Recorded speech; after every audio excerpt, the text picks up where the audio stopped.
Le grand calme. Le feu avait cessé au pied des portes aux elfes, et enfin le grand calme s'abattit sur Vanirium.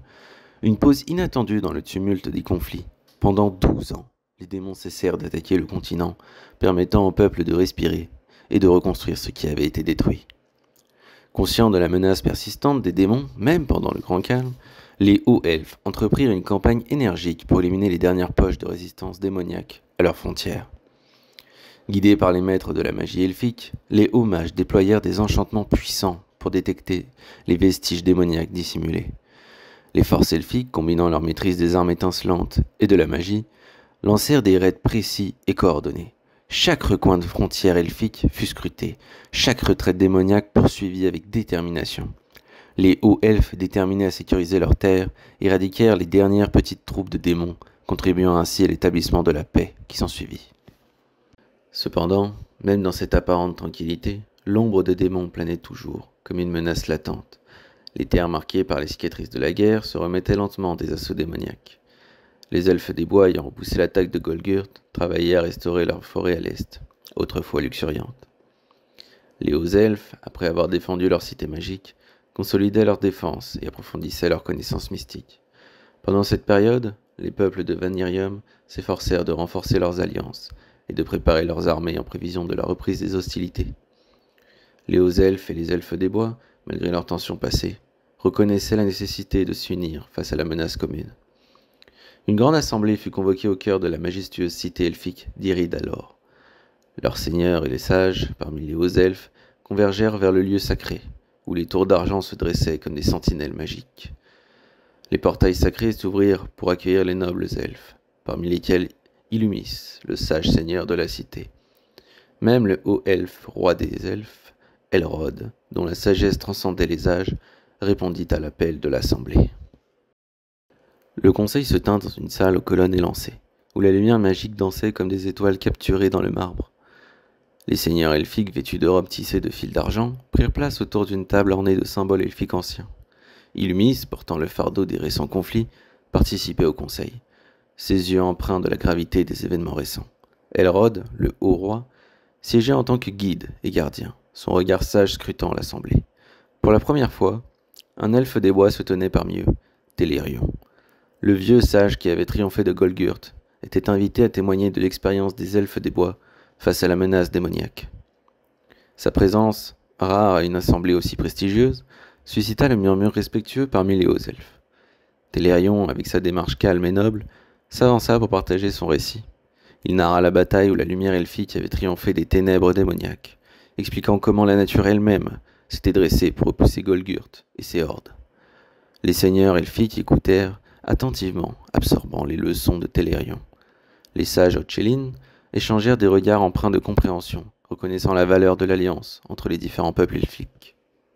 Elrod, le haut roi, prit la parole, sa voix résonnant comme une mélodie ancienne. Il exprima la nécessité d'unir les forces elfiques contre la menace démoniaque, soulignant que le grand calme devait être un temps de préparation et de consolidation. Illumis, prenant la parole à son tour, partagea les plans de renforcement des frontières et d'amélioration des enchantements magiques.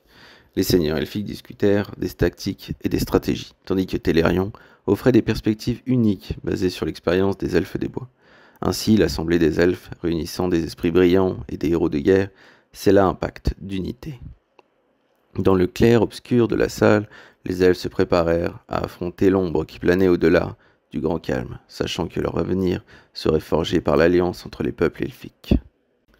Cependant, le calme trompeur dissimulait des machinations dans l'ombre. Certains pensaient que le démon profitait de cette accalmie pour préparer une attaque encore plus dévastatrice. Les hauts sages elfiques débattaient des mystères entourant le grand calme, cherchant des réponses dans les textes anciens et les visions prophétiques. Pendant ces 12 années, Paltiro, le messager héroïque qui avait sacrifié sa vie pour avertir des premières attaques démoniaques, était honoré à travers le continent. Des monuments et des récits perpétuaient sa mémoire, symbolisant le courage et le sacrifice qui inspiraient les peuples de Vanirium dans leur lutte contre les ténèbres. Le grand calme était un répit fragile, une pause tendue entre deux actes d'une pièce épique. Les peuples de Vanirium, bien que soulagés de la cessation temporaire des attaques démoniaques, se préparaient mentalement et physiquement à l'inévitable retour des forces maléfiques. La prochaine phase de la bataille pour Vanirium approchait, et tous savaient que le grand calme n'était que l'œil silencieux de la tempête à venir. Au sein de la grandeur de Glordon, la capitale majestueuse des hauts elfes, où les tours dorées s'élevaient vers le ciel, le haut roi Elrod, assis sur son trône, accueillait Illumis, le seigneur de la cité d'Iridalor, qui était invité à recevoir des récompenses pour ses exploits en guerre. Illumis s'inclina respectueusement devant le haut roi, son visage reflétait à la fois l'honneur et la préoccupation. Elrod, avec son regard serein, accueillit son vassal. Illumis, noble seigneur d'Iridalor, tu es le bienvenu à Glordon. Tes exploits au service de notre royaume méritent une reconnaissance. Je vous remercie, ô roi Elrod. Cependant, je ne peux m'empêcher d'être préoccupé malgré ces honneurs. Les démons ont montré une résurgence inattendue, et le grand calme qui s'annonce pourrait être trompeur. Elrod sourit. Illumis, mon ami, la sérénité est notre force. Les hauts elfes ont traversé des épreuves, et notre magie, nos grandes cités, sont des boucliers contre l'obscurité. Illumis fronça les sourcils. Certes, mais la magie seule ne suffira peut-être pas. Les démons se sont adaptés, et je crains que nos forces ne soient mises à l'épreuve comme jamais. Elrod posa sa main sur l'épaule d'Illumis. Nous sommes le peuple élu de Sorilium, le Dieu suprême. Notre destin est guidé par la lumière, et nous surmonterons les ténèbres. Au milieu de leur échange, Partas, un seigneur haut elfe aux traits sévères, fit son entrée dans la salle du trône. Sa désapprobation envers l'entente avec les elfes des bois était connue de tous. Ô roi Elrod, que fait ici le seigneur d'Iridalor, ami de Telerion, cet elfe vénérant des esprits plutôt que le dieu Sorilum? Partas, soyez courtois, nous discutons de notre avenir commun. L'avenir commun. Les elfes des bois prirent la forêt des dieux païens. Leur alliance avec nous est une insulte à Sorilium. Illumis répondit calmement à Partas. Partas, notre ennemi commun est bien plus menaçant que nos différences. La forêt a son pouvoir, tout comme la lumière de Sorilium. Nous devons nous unir pour préserver Vanirium. Les elfes des bois ne méritent pas notre confiance. Leurs coutumes sont étrangères et leur magie sauvage. Ils n'ont que faire des êtres doués de parole. Ils ne s'intéressent qu'aux bêtes et à la végétation. Elrod réprima d'un sourire. Partas, le conseil est clos. Nous sommes un peuple divers, mais nous devons faire front commun. C'est ainsi que nous préserverons notre royaume. La religion des hauts elfes est profondément ancrée dans leur culture, avec la vénération de deux divinités principales, Sorilum et Cléros. La majorité des hauts elfes sont des soliristes, vouant un culte dévoué au dieu Sorilum. Cependant, une autre faction, les clairois, préfère adorer Cléros. Une troisième voie, suivie par les téléphites, consiste à honorer les deux divinités. Intriguant par sa neutralité, la famille royale elle-même adhère officiellement à la voie téléphite. Cette division religieuse se reflète également géographiquement, les soliristes établissant leur présence à l'ouest, le long de la frontière humaine, constituent environ 35% de la population. Les clairois, quant à eux, sont plus répandus à l'est et au nord, représentant une partie majoritaire de 50%. Les téléphites, avec leur adoration équilibrée, se trouvent au centre, près de la capitale, ainsi que le long des frontières sud, constituant environ 15% de la population. Ces différences religieuses ont influencé non seulement la spiritualité des hauts elfes, mais aussi leurs organisations sociales et politiques. Certains hauts elfes, dont Partas, entretiennent des désaccords quant à la voie spirituelle à suivre vis-à-vis des elfes des bois. Ces derniers vénèrent la déesse Daenis comme mère de toutes les créatures, ainsi que les esprits habitant chaque être vivant des forêts, qu'il s'agisse de végétaux ou d'animaux. Cette connexion profonde avec la nature englobe également la croyance en Mortos, perçue comme l'incarnation du mal. Les différences spirituelles entre les hauts elfes et les elfes des bois, notamment en ce qui concerne la vision de la nature et du mal, créent des tensions et des incompréhensions entre ces deux peuples elfiques. Cette divergence s'accentue à l'est, où les hauts elfes, davantage tournés vers les dieux solaires, critiquent l'adoration des forces naturelles par les elfes des bois. Ces derniers considèrent leur lien avec la déesse Daenis et les esprits de la nature comme essentiels pour maintenir l'équilibre, générant ainsi une tension religieuse entre les deux factions elfiques. Le grand Telerion avait encore espoir en l'avenir de son peuple, car il avait foi en sa déesse et au grand arbre.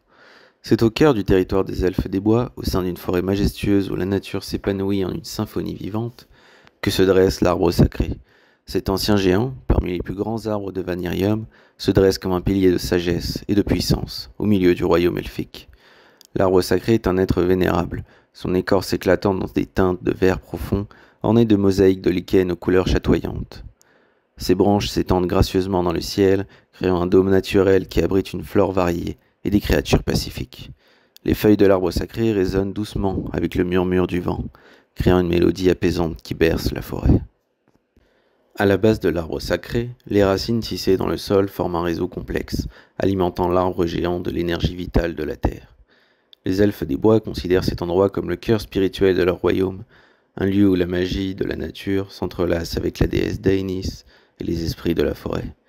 Les elfes des bois se rassemblent régulièrement autour de l'arbre sacré pour célébrer des rituels sacrés, honorant la déesse Daenis et renouvelant leur lien avec les esprits de la nature.